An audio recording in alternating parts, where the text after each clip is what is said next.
ಶ್ರೀ ಮಹಾಗಣಾಧಿಪತಯೇ ನಮಃ. ಗುರುಭ್ಯೋ ನಮಃ. ನಾನಿವತ್ತು ಒಂದು ಹೊಸ ಟಾಪಿಕ್, ಎವ್ರಿ ಡೇ ಹೊಸ ಟಾಪಿಕ್ ಜೊತೆ ಬರ್ತೀವಿ ನಾವು. ಸೊ ಜ್ಯೋತಿಷ್ಯ ಜಾಗೃತಿ ಅಂದ್ರೇನೆ ಜನರಿಗೆ ಒಂದು ಜಾಗೃತಿಯನ್ನ ಮೂಡಿಸುವಂಥದ್ದು, ಜನರಿಗೆ ಒಂದಷ್ಟು ಇನ್ಫಾರ್ಮೇಶನ್ ಕೊಡುವಂಥದ್ದು, ಅದರಿಂದ ಅವರ ಜೀವನದಲ್ಲಿ ಸಾಕಷ್ಟು ಬದಲಾವಣೆಗಳಾಗೋದಕ್ಕೆ ಸಹಾಯ ಮಾಡುವಂಥದ್ದು ನಮ್ಮ ಉದ್ದೇಶ. ಸೊ ಹಾಗಾದ್ರೆ ಯಾವ ದಿನಾಂಕದಲ್ಲಿ ಹುಟ್ಟಿದವರು ಯಾವ ದೇವರ ಆರಾಧನೆಯನ್ನ ಮಾಡ್ಕೊಳ್ಬೇಕು ಅನ್ನೋದನ್ನ ಈ ವಿಡಿಯೋದಲ್ಲಿ ನಾನು ತಿಳಿಸ್ತಾ ಹೋಗ್ತೀನಿ.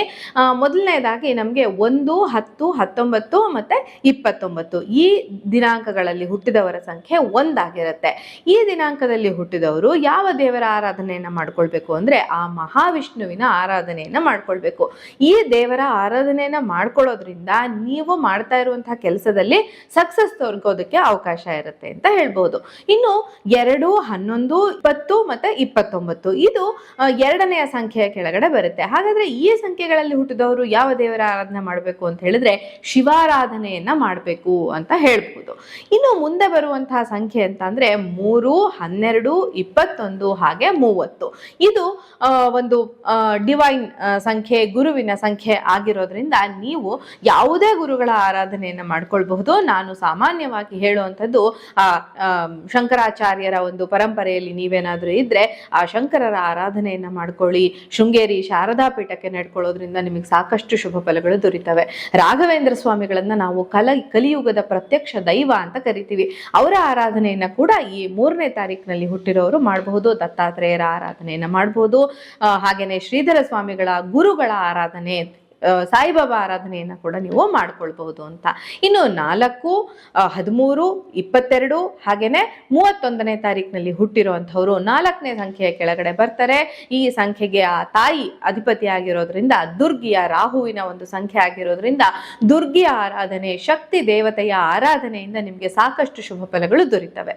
ಇನ್ನು 5, 14, 23 ಈ ದಿನಾಂಕಗಳಲ್ಲಿ ಹುಟ್ಟಿದಂತಹವರು ಈ 5ನೇ ಸಂಖ್ಯೆ ಆ ವಿಷ್ಣುವಿನ ಒಂದು ಸಂಖ್ಯೆ ಆಗಿರೋದ್ರಿಂದ, ಅಂದ್ರೆ 5ನೇ ಸಂಖ್ಯೆ ವಿಷ್ಣುವನ್ನ ಪ್ರತಿನಿಧಿಸೋದ್ರಿಂದ, ನಾವು ಇಲ್ಲಿ ಬುಧನನ್ನ ಪ್ರತಿನಿಧಿಸೋದ್ರಿಂದ ವಿಷ್ಣುವನ್ನ ನಾವು ತಗೊಳ್ಬೇಕಾಗತ್ತೆ. ರಾಮ ಅಥವಾ ಕೃಷ್ಣ, ವಿಷ್ಣುವಿನ ಸ್ವರೂಪದ ದೇವರುಗಳನ್ನ ನಾವಿಲ್ಲಿ ಆರಾಧನೆಯನ್ನ ಮಾಡ್ಕೊಳ್ಬಹುದು. ಇನ್ನ ಅದನ್ನ ಬಿಟ್ರೆ 6, 15, 24 ಈ ದಿನಾಂಕಗಳಲ್ಲಿ ಹುಟ್ಟಿದಂಥವ್ರು ಲಕ್ಷ್ಮಿಯ ಆರಾಧನೆಯನ್ನ ಮಾಡ್ಕೊಳ್ಬೇಕಾಗತ್ತೆ. ಹಾಗೇನೆ 7, 15, 25 ಈ ದಿನಾಂಕಗಳಲ್ಲಿ ಹುಟ್ಟಿದವರು ಗಣಪತಿಯ ಆರಾಧನೆಯನ್ನ ಮಾಡ್ಕೊಳ್ಬೇಕಾಗತ್ತೆ. ಅದನ್ನ ಬಿಟ್ರೆ 8, 17, 26ನೇ ಸಂಖ್ಯೆಯಲ್ಲಿ ಹುಟ್ಟಿದಂಥವ್ರು ಆ ಆಂಜನೇಯ ಸ್ವಾಮಿಯ ಆರಾಧನೆಯನ್ನ ಮಾಡ್ಕೊಳ್ಬೇಕಾಗತ್ತೆ. ಇನ್ನು 9, 18, 27ನೇ ತಾರೀಕಿನಲ್ಲಿ ಹುಟ್ಟಿದಂಥವ್ರು ಸುಬ್ರಹ್ಮಣ್ಯ ಸ್ವಾಮಿಯ ಆರಾಧನೆಯನ್ನ ಮಾಡ್ಕೊಳ್ಳೋದ್ರಿಂದ ನಿಮಗೆ ಸಾಕಷ್ಟು ಶುಭ ಫಲಗಳು ದೊರೀತವೆ. ಅಥವಾ ಯಾವುದೇ ಕೆಲಸದಲ್ಲಿ ಅಡೆತಡೆ ಬರ್ತಾ ಇದೆ, ನಿಮಗೆ ಜೀವನದಲ್ಲಿ ಒಂದು ಸಕ್ಸಸ್ ಸಿಗ್ತಾ ಇಲ್ಲ ಅಂತ ಹೇಳಿದ್ರೆ ನೀವೇನಾದ್ರೂ ಯಾವ ದಿನಾಂಕದಲ್ಲಿ ಹುಟ್ಟಿದ್ದೀರಾ ಅಂತ ನೋಡ್ಕೊಂಡು ಆ ದಿನಾಂಕಕ್ಕೆ ಸರಿಯಾಗಿ ನಾನು ಮೇಲೆ ಹೇಳಿದಂತಹ ದೇವರುಗಳ ಆರಾಧನೆಯನ್ನ ನೀವು ಮಾಡ್ಕೊಳ್ಳೋದ್ರಿಂದ ನಿಮಗೆ ಸಾಕಷ್ಟು ಶುಭ ಫಲಗಳು ದೊರೀತವೆ ಅಂತ ಹೇಳ್ಬಹುದು. ನಿಮ್ಗೆ ಈ ವಿಡಿಯೋ ಇಷ್ಟ ಆದ್ರೆ ಲೈಕ್ ಮಾಡಿ, ಚಾನೆಲ್ನ ಸಬ್ಸ್ಕ್ರೈಬ್ ಮಾಡಿ. ನಮಸ್ಕಾರ.